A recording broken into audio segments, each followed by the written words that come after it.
Itinanggi ni dating Pangulong Rodrigo Duterte na pinagbantaan niya ang buhay ni ACT Teachers Party List, Representative Franz Castro. Sa counter-affidavit na isinumiti nito sa piskalya tungkol sa reklamong grave threats na inihain ni Castro, tinawag ni Duterte ang reklamo na downright baseless, unfounded, and grossly insufficient to satisfy the requirements of probable cause to indict me for the crime charged. It bears emphasizing that none of the requisite elements of the crime charged are present, considering that I made no actual threat whatsoever to complainant Castro. In the first subject episode, cited in the complaint, I was merely recounting the conversation I had with my daughter, anent the proposed confidential funds of the Office of the Vice President and the Department of Education, paliwanag ng dating Pangulo. It was a narration of our private dialogue and my recollection of the advice that I gave Inday Sara concerning said issue as evidenced by the phrases, "Sabi ko sa kanya, prangkahin mo. Sabi ko kay Inday," and "Sabihin mo na sa kanya." The alleged threatening statements were not even addressed to complainant Castro or to any individual, as I was simply reciting the story of my talk with Inday Sara, patuloy ni Duterte. Sinabi pa ni Duterte na ang mga sumunod niyang pahayag sa isa pang episode na patungkol sa pagpatay sa mga komunista, kabilang si Castro, ay pananaw lamang niya.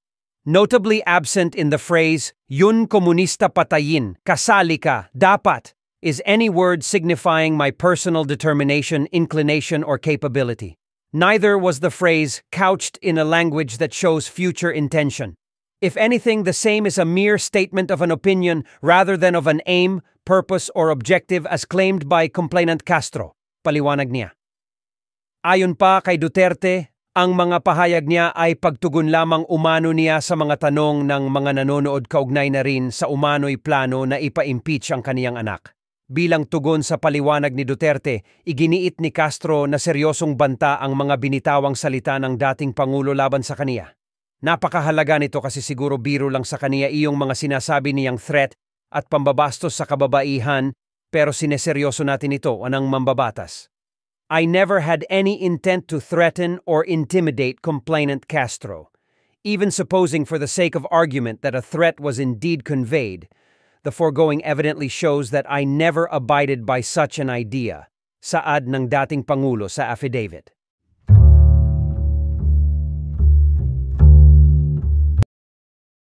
Nawakwakan at pabaksakin ang ratings at approval ratings ni VP Sara.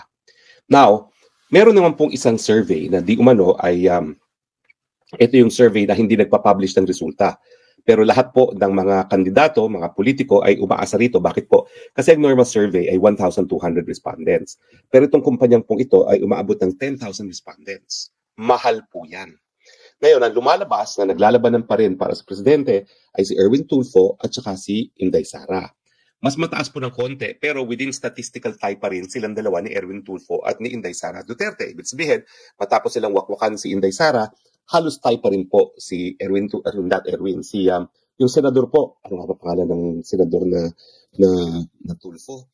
Dami kasi mga Tulfo no? Yung senador Tulfo po at saka si VP Sara ay statistical tie. So, bagamat 2 points ata ahead itong si Senator Tulfo. Pero wala pong ibig sabihin yun kasi that is within the margin of error ng mga survey, plus or minus 3. So, wala pa pong significance yun. Kumbaga, tie sila.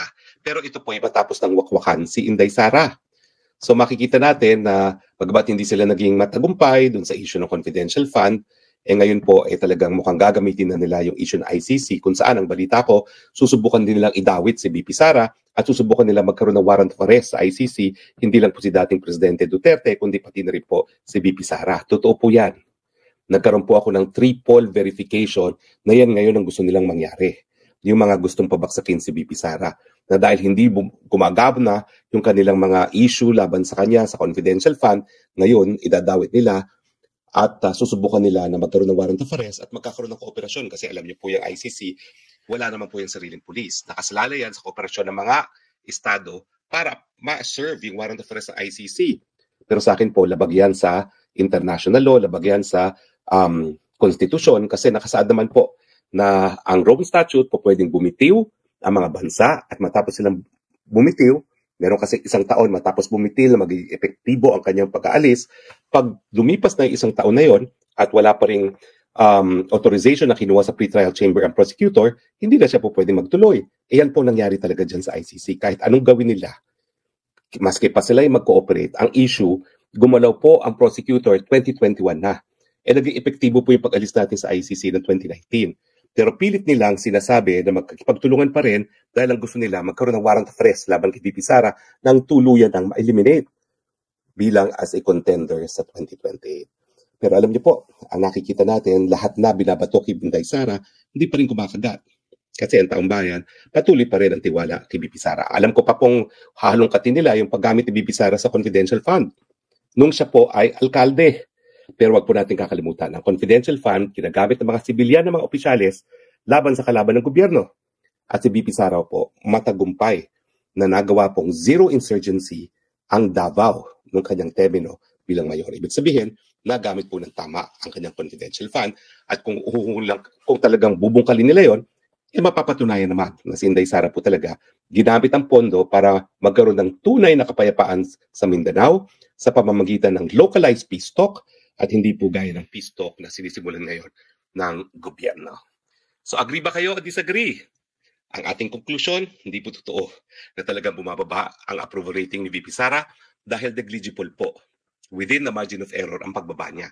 At hindi rin totoo na tumataas talaga ang approval rating ni BBM kasi nasa within margin of error din, bagamat tumaas nga po ng 3. Kumbaga, pareho pa rin po ang tingin ng taong bayan. Ang diferensya, hindi pinupuruhan si PBBM. Unfortunately, sariling pinsan ni PBBM na kasama sa unit team pero napakasaya po ng selebrasyon dito ng Pasko at natutuwa naman po ako na kahit papano tayo po'y naging kabahagi ng kanilang pagdiriwang.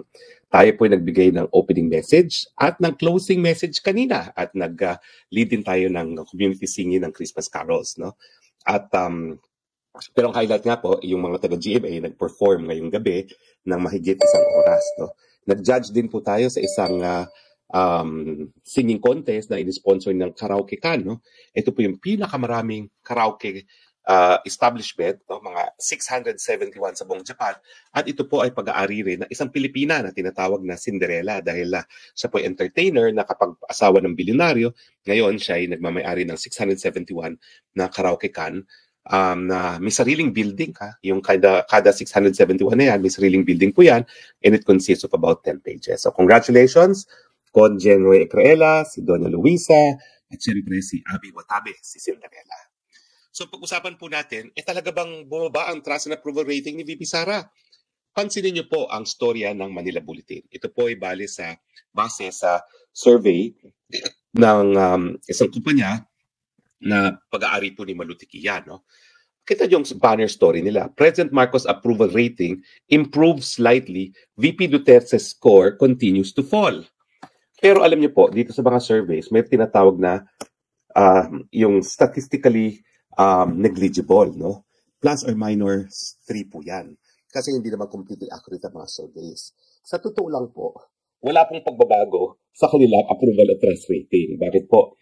Kasi ang yung trust rating ni Presidente ay tumaas lamang ng 3 points. At yung trust rating naman ni VP ay bumaba ng 3 points. Sabi ko naman sa inyo, kapag plus or minus 3 points, yan po is statistically negligible. Parang walang pinagbago. So ang approval rating po ni Presidente from 55 naging 58, no? Well, ayun, 55 to 58. Tapos, si VP naman ay from 62 to 59. So, parehong 3 points. So, statistically, negligible. Pero alam niyo po, mapapansin niyo itong mga ganitong mga istorya. For instance, yung survey na pinakamataas ang satisfaction level sa DepEd, ang istorya naman na lumabas ay DSWD has the second highest satisfaction rate of all government agencies. Bakit hindi minention na ang highest ay ang DepEd na pinamumunuan ni VP Sara? Hindi lang po yan, meron pang mga ibang storya, no? Ano pa ba yung mga storya na lumalabas? Mapapansin niyo po na talagang pinupuruhan ngayon po si VP Sara ng mga negative na istorya, lalong-lalo na sa DepEd. Ano pa po yung isang storya, no? Meron po lumalabas na yung ito, no? yung Transpac issue, yung isang logistics company na hindi raw napag-deliver ng mga supply sa DepEd. Pero itong kontrata po ito ay binili pa as early as 2021. 2022 lang naman po naging secretary si Secretary at VP Sara. Pero isinisisi sa kanya. In fact, yung mga hindi na-deliver po ay yung mga serbisyo na para October 8, 2021 to June 30, 2022. Alam naman natin na June 30, 2022 lamang na naging secretary ng DepEd si Inday Sara, pero sa kanya sinisisi. Pero ang totoo po, bagamat ito'y nangyari sa administrasyon pa ni Presidente Duterte, under Liling Briones, ginawa naman po ngayon ng paraan ng DepEd na sila na po ang kumukuha ng mga undelivered materials. At kung hindi po ako nagkakamali, may natanggal nga ng opisyalis ng DepEd dahil dito. Dahil hindi nga po nakapag-deliver yung mga materials na binili na ng DepEd. Pero bukod pa po dito, meron pa na sinasabi na meron daw mga unliquidated sums ang DepEd. Pero sa totoo lang po, alam niyo yung proseso dyan ay magkakaroon ng parang komperensya ang DepEd. Yung unang komperensya, pabibigyan lang ng pagkakataon na sumagot ang department. Wala pa pong conclusion yon. Pero yun na pong linabas na parang may question daw ang COA. Pero sa totoo lang, yan po ay dapat sasagutin pa lang ng DepEd. At syempre po, ang katotohanan ay 1 year and a half pa lang po na nasa opisina si VP Sara. No? At yung mga tinatanong naman ay para sa mga panahon na either bagong-bago siya or hindi pa siya ang kalihim. Siyempre, lumalabas after the fact yung mga COA findings. No? So, ang sinasabi ko lang, talagang patuloy po yung kanilang kagustuhan na wakwakan at pabaksakin ang ratings at approval ratings ni VP Sara. Now, meron naman pong isang survey na di umano ay